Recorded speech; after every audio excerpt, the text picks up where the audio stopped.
হজ কোনো ব্যক্তি মনে করেন উনি না আমি ধরেন আমি আমার 4টা ছেলে মেয়ে, 2 মেয়ে 2 ছেলে, আমার বিবি, তাহলে এই নিয়ে আমার ফ্যামিলির সদস্য এখন আমরা 6 জন, আমি আমার স্ত্রী আর আমার 4টা ছেলে মেয়ে, কয়জন হলো 6 জন।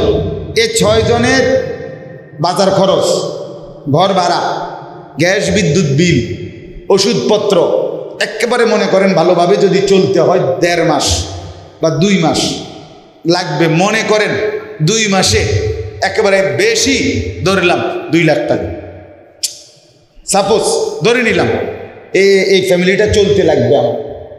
আর আমার একটা গাড়ি আছে ব্যক্তিগত, আমার বাড়ি আছে, মানে আমার ঘর আছে, আমার জমি আছে, গ্রামে কিনা জমি আছে আমার দেশে, তাইলে আমার যা আছে এই সবগুলো একত্র করলে দাম হিসাব ধরলে সৌদি আরব মক্কায় আল্লাহর ঘরের উদ্দেশ্যে যাওয়া, ওইখানে হজ্জের সময়কালীন থাকা, আবার ফিরে আসার এই পর্যন্ত যেই টাকাটা লাগে, ধরেন এখন প্যাকেজ মিলাই দিছে 7 লাখ, 6.5 লাখ, 8 লাখ, কথার কথায় এটা একটা হিসাব করে দিছে না।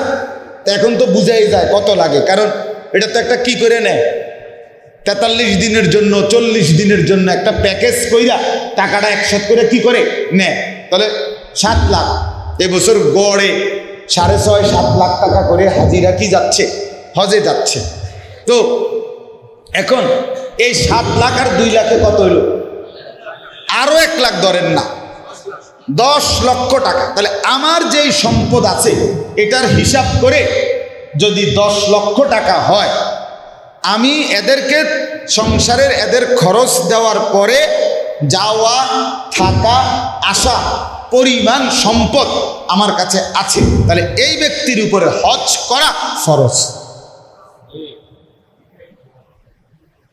হ্যাঁ, তাহলে কি পরিমাণ মুসলমানের উপরে হজ ফরজ হয়? আমার গাড়ির দামই তো আছে 10 লাখ টাকা, বুঝেন না আমার কথা? তো আমার বাড়ির জমির দাম কত? আমার যে 18 শতক জমি আছে, আমার একসাথে কিনে একখান দিয়ে আরো বাপ দাদার বাপ মার থেকে যে পাইছি জমি, আমার দাদার আমলের জমি আছে না, আমার আব্বা মারা যাওয়ার পরে আমরা ওয়ারিস হিসাবে জমি পাইছি না। তো বলেন, আমি আমারটা বললাম আর কি, এবার আপনি আপনারটা ভাবেন, হিসাবটা বুঝেন কি পরিমাণ মুসলমানের উপরে হজ ফরজ, অথচ আদায় করতেছে কয়জন, বুঝতেছে কয়জন? আচ্ছা, আমি এখন আমার সাথে আমার প্রিয় ছাত্র মাওলানা ইয়াহিয়া, সেও ভালো আলেম, বয়ান করে, কোম্পানিগঞ্জ মরক বাজার মসজিদের খতিব, ওই আসছে একসাথে, আমরা আমার গাড়িতে আসছে, আমি এখনো গাড়িতে ওরে উর্দু ফতুয়ার কিতাব থেকে পড়ে শুনাইছি। কোনো ব্যক্তির কাছে মনে করেন নবীনগরের এই রাস্তার পাশে আমনের বসতের জমি না, আলগা জমি আছে 10 শতক, এখান থেকে যদি 2 শতক জমি বিক্রি করলে সৌদি আরবে যাওয়া থাকা আসা, ওই যে কইলাম 8 লাখ ধরে নিলাম, এই 8 লাখ টাকা হয়ে যাবে। আর বাকি থাকলো না আরো 8 শতক, এই 8 শতক জায়গাও যদি বেচে বাকিটা, তাইলেও তার সংসার চলবে, মানে বাজার খরচাটা, স্ত্রী পুত্র পরিজনের কোনো অসুবিধা হবে না। সেখানে বেচার তো প্রশ্নই নাই, এই লোক কোনো এই জমির টাকা দিয়া সংসার চালান, হের আরো কি আছে, ব্যবসা আছে, ছেলে বিদেশ আছে, কথা বুঝছেননি, অন্য খরচ ইনকাম তার আছে। কিন্তু শুধু যদি এই জমিটাও উদ্দূর বেচে, তাইলে তার টাকা হবে হজে যাওয়া আসার, আর বাকি টাকা জমিটাও যদি বেচে এটা দিয়েও সংসার চলবে। সেখানে আলগা টাকা থাকলে তো কথাই নাই। তো এই ব্যক্তির উপরে নিশ্চিত শুনে নেন, এই ব্যক্তি শুধু এই জমি, 1 টাকাও ক্যাশ নাই, কিন্তু কি আছে, এরকম জমিটা আছে, এই জমি থাকার কারণে এই ব্যক্তির উপরে হজ করা ফরজ ফরজ ফরজ। এই এখন পড়ে শুনেছি।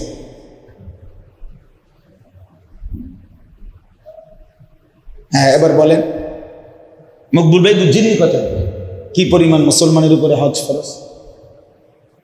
আচ্ছা, তাইলে এবার আসেন একটা কথা বলি, সেটা হলো আল্লাহ তাআলা কোরআনুল কারীমের মধ্যে বলছে, ওয়াল্লাযীনা ইয়াকনিজুনা আয-যাহাবা ওয়াল ফিদ্দা ওয়া লা ইউনফিকুনাহা ফী সাবিলিল্লাহ ফাবাশশিরহুম বিআযাবিন আলীম।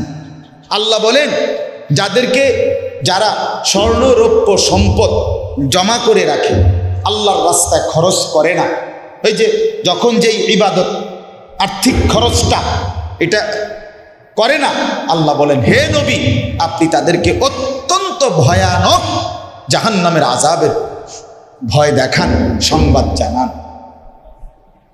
ফাবাশশিরহুম বিআযাবিন আলীম ইয়াওমা ইউহমা আলাইহা ফী নারি জাহান্নাম ফাতুকওয়া বিহা জিবাহুহুম ওয়া জুনুবুহুম ওয়া যুহুরুহুম।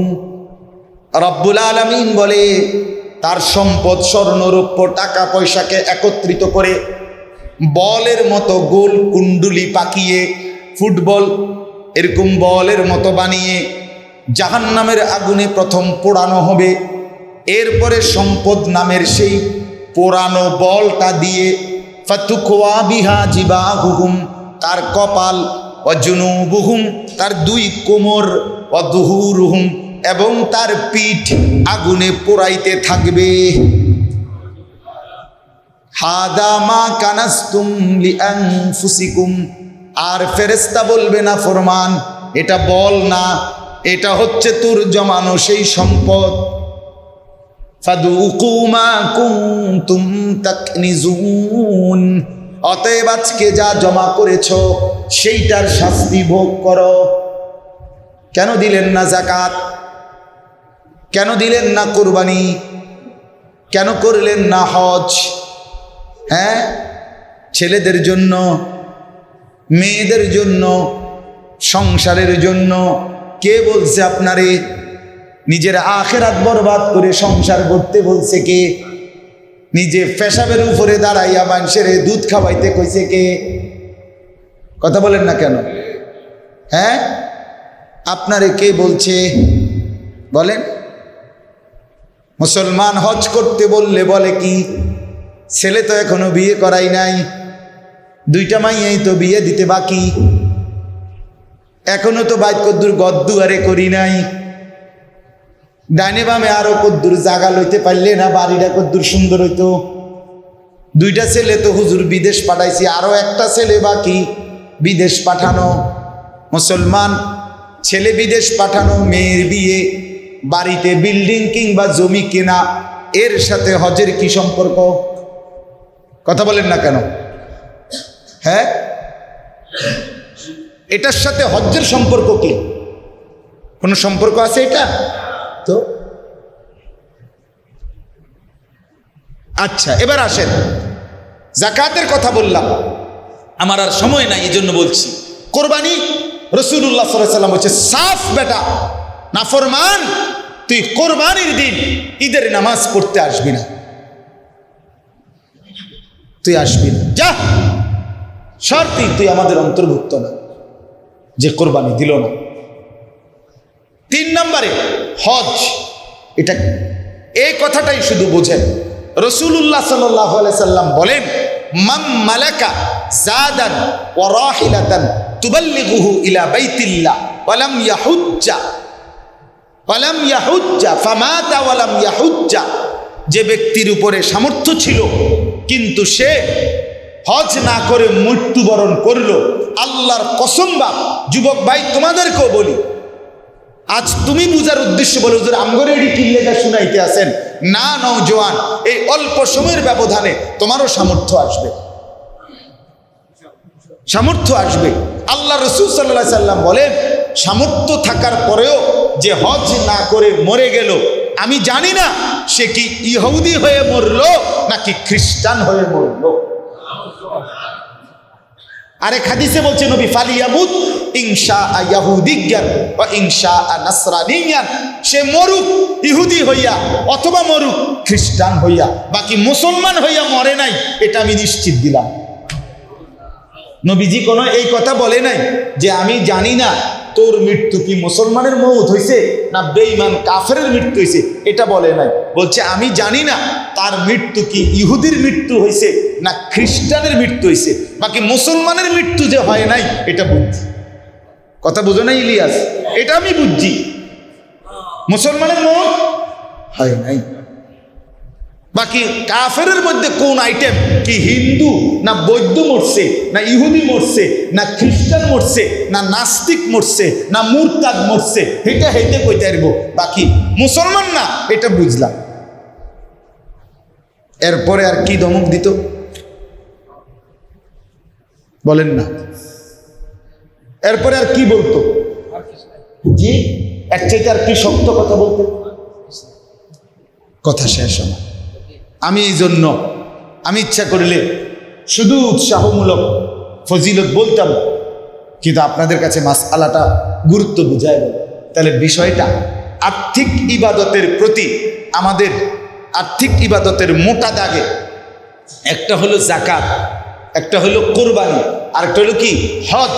এই তিনটি আর্থিক ইবাদতের প্রতি আমাদের গাফলতি সীমা। এই জন্য এইবার সিদ্ধান্ত নিছি, আমার হজ্জের ফ্লাইট আল্লাহ চাহে তো ইনশাআল্লাহ জুন মাসের 5 তারিখ আমার হজের ফ্লাইট। তো আল্লাহ যদি নেয়, নিয়ত করছি এর আগের দিন পর্যন্ত যে কয়দিন আল্লাহ করাইলে প্রত্যেক বয়ানে এই হজ, যাকাত, কোরবানি এই 3 জিনিসের গুরুত্ব এটা বলে যাম টান যা আছে কভারে, এটা বলতে হবে, এটা দরকার। উম্মতকে কে সচেতন করবে? সচেতনতা দরকার। খামখেয়ালি গেলে হইলে কার মনে না চায় ফোলাগা বিদেশ গেছে, ফাড়াইব কয়, হেতে তো কুইট কোঁতায়, হেবড়া কোঁতায়, বুঝেন নাই? সুখের আলাপ করে কয় গেলাম দইলে হজে, কিন্তু হেতে তো কইছে ফাড়াইব ফোলাগা বিদেশ। ওই ফোলাগা বিদেশ টিয়া দিলে হেবড়া হজে যায়, হেবড়া জিমায় মাতালারে আপনি ডোলে কোঁতায়। হ্যাঁ, এ দেশে বইয়া বাপরে এশকে রসুলের একটা সাফাসাফি একদম সোজা কথা, মানে মাইক খেলাইছে একদম, জিলাপিয়ে বিরিয়ানিয়ে খিচুড়ি এমনি সুইরে লাইছে, আপনার উড়ে লাইছে আপনার নবীর এশকে।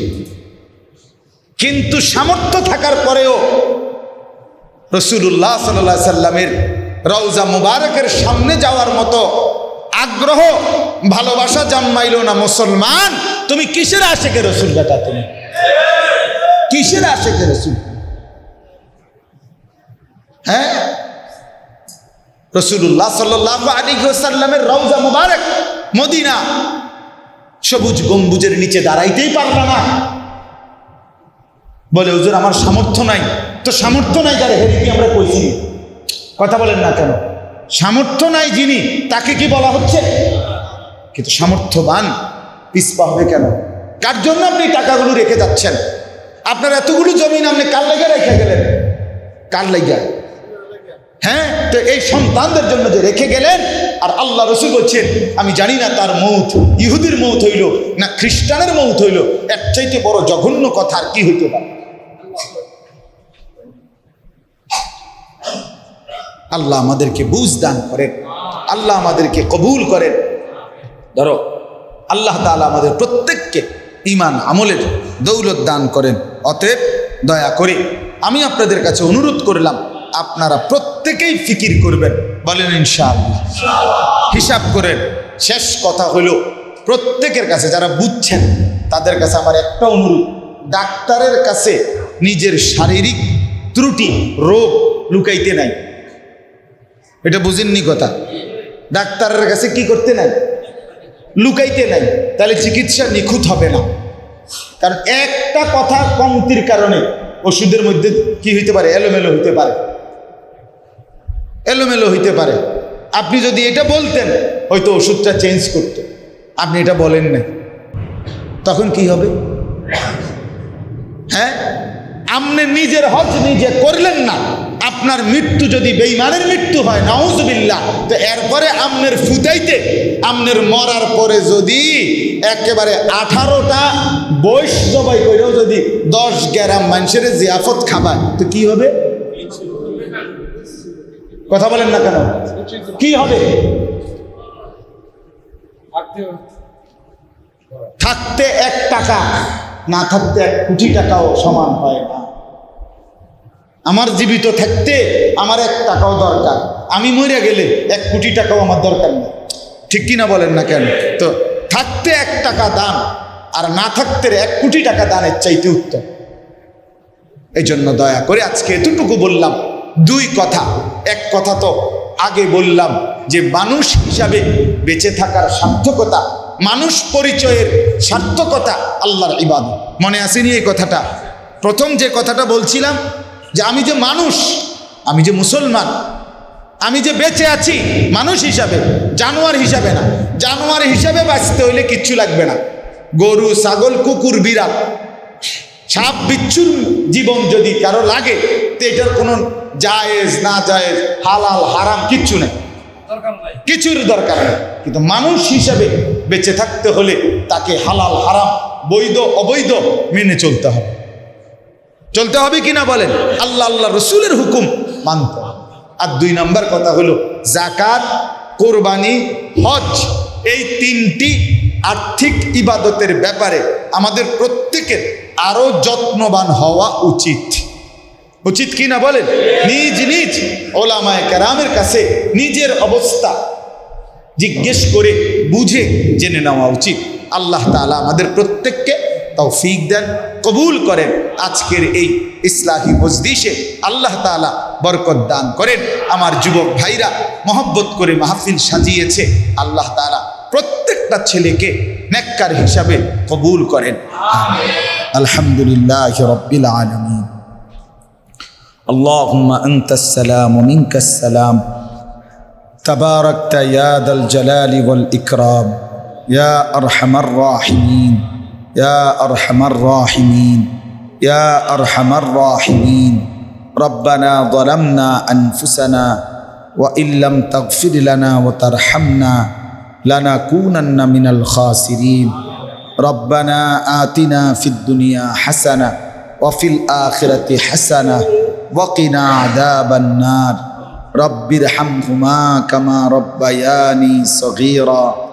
রব্বানা হাব লানা মিন আজওয়াজিনা ওয়া যুররিয়াতিনা কুররাতা আ'য়ুন ওয়াজআলনা লিল মুত্তাকিনা ইমামা। মাওলায়ে করিম আপনি মাফ করে দেন, রব্বে করিম আপনি মাফ করে দেন, মেহেরবান মাওলা আপনি মাফ করে দেন। আয় আল্লাহ আপনি মাফ করে দেন, পেছনের জিন্দেগির সমস্ত গুনাহ মাফ করে দেন, সামনের জীবন নেক আমল দ্বারা ভরপুর করে দেন।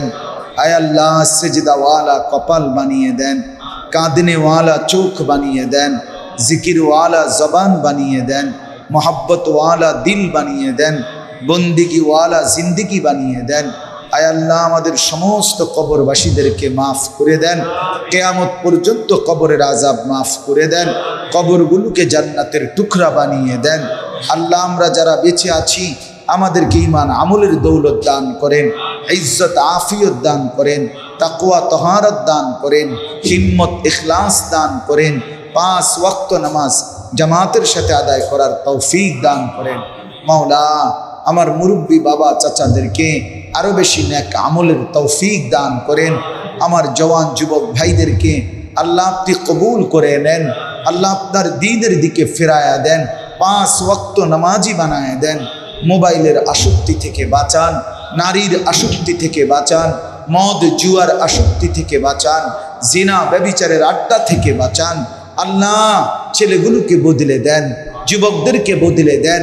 আল্লাহ আজকের এই মাহফিল যেই যুবকরা সাজিয়েছে তাদের জিন্দিগি সাজায়া দেন, তাদের চেহারা সাজায়া দেন, তাদের চুল সুন্দর করে দেন, আখলাক সুন্দর করে দেন। আল্লাহ এই মসজিদখানা কবুল করে নেন।